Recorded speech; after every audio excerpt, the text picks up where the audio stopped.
warahmatullahi wabarakatuh. Selamat pagi anak-anak. Hari ini Bapak akan melanjutkan materi yang kita bahas kemarin. Kemarin kita sudah membahas tentang kampas ganda. Sekarang kita akan membahas tentang kampas kopling. Nah, langkah baiknya sebelum kita mempelajari tentang kampas kopling ini, lebih baiknya kita berdoa.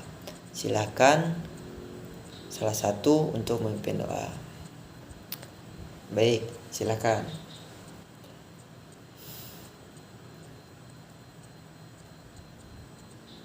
Terima kasih yang sudah memimpin doa.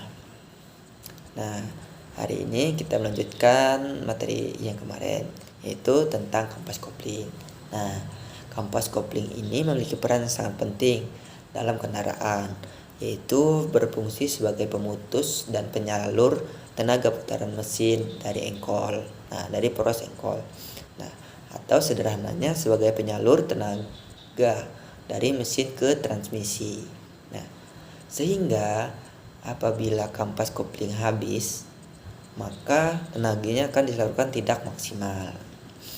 Seperti komponen mesin lainnya, setiap benda memiliki ketahanan dan usai pakai. Dalam buku pedoman milik kendaraan kampas kopling, nah, disarankan untuk dilakukan pemeriksaan setiap 12.000 km atau 12 bulan sekali. Nah, hal ini dilakukan bertujuan untuk mempertahankan performa mesin dari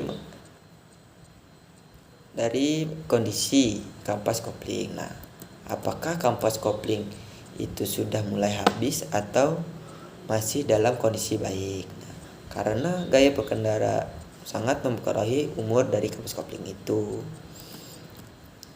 Nah, ketika kondisi kampas kopling mulai menipis atau sudah haus, hal ini disebutkan menimbulkan beberapa gejala atau ciri yang dirasakan langsung oleh pengendara sepeda motor. Nah, baik, di sini kita akan mengetahui ciri-ciri kampas kopling motor itu habis. Nah, yang pertama yaitu bisa akselerasi mesin itu melemah. Nah, ini adalah salah satu ciri ketika kampas kopling itu sudah haus atau habis. Nah, ketika kampas kopling itu haus dan habis, maka tenaga yang disalurkan dari mesin tidak disalurkan secara maksimal. Hal ini disebabkan mesin motor terasa lebih responsif di setiap posisi gear. Nah, tenaga motor akan jauh lebih terasa tidak bertenaga saat berada di putaran mesin awal. Itu. Nah, setelah itu kadang bisa slip kopling.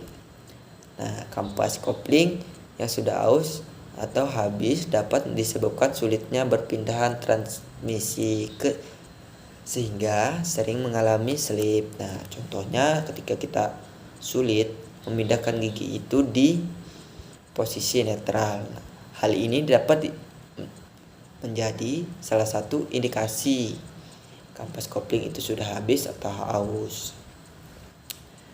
Yang ketiga itu kadang bisa mesin panas. Karena tidak dapat dihindari kampas kopling itu sudah mulai habis, maka mesin akan terasa cepat panas.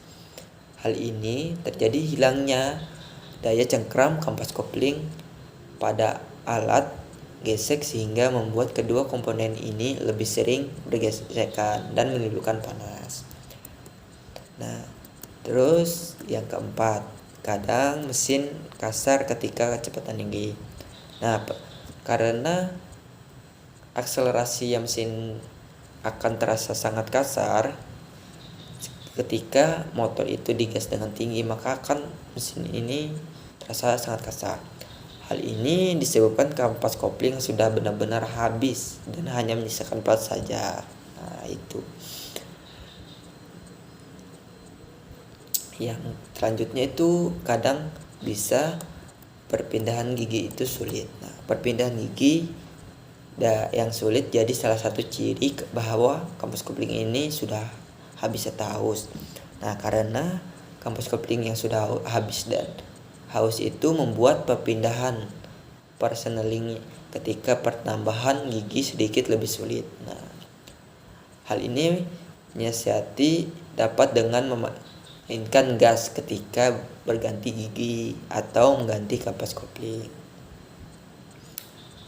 Yang selanjutnya itu kadang tarikan awal tidak responsif. Nah, maksudnya ini tarikan awalnya sepeda motor yang tidak responsif itu salah satu gejala bahwa kapas kopling sudah habis maupun haus. Nah, biasanya tarikan akan terasa berat maupun telat ketika kita menarik tuas yang selang beberapa detik baru motor itu maju gerak. Nah, baik, itu adalah ciri-cirinya, yang ciri-ciri kampas kopling sudah habis. Nah, seperti akselerasi melemah, selip kopling, mesin cepat panas, mesin kasar ketika kecepatan tinggi, perpindahan gigi itu pun sulit. Nah, terakhir tadi tarikan awal tidak responsif. Nah, baik anak-anak.